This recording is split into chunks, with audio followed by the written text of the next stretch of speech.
பாருங்கள், லக்ஷ்மியில் முதலாக கொத்தமல்லியிலேருந்து ஆயில்.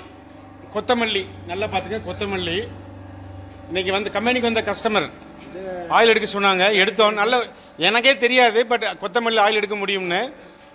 ஆனால் எடுத்துட்டோம். வந்துருச்சு, ஆயில் வந்துருச்சு பாருங்கள், நல்லா வருது.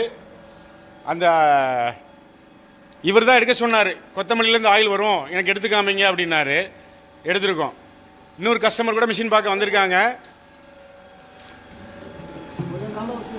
கொத்தமல்லியிலேருந்து ஆயில். எங்கள் லட்சுமியோட வரலாற்றிலே கொத்தமல்லியில் ஆயில் எடுக்க முடியும்னு எனக்கு இன்றைக்கி தான் தெரியும். 30 வருஷமாக ஆயில் ஃபீல்டில் இருக்கிறேன். எனக்கு இன்றைக்கி தான் ஆயில் எடுக்கிறது தெரியும். கொத்தமல்லியிலேருந்து சமையலுக்கு மட்டும் தான் பயன்படுத்துகிறாங்கன்னு நினச்சிக்கிட்டு இருந்தேன். ஆயிலும் எடுக்கலான்ங்கிறது இன்றைக்கி தான் தெரியும். இதுலேயும் புண்ணாக்கு பார்த்தீங்கன்னா நம்ம மிஷினில் ஸ்டாண்டர்டாக பட்டையாக தான் இருக்குது.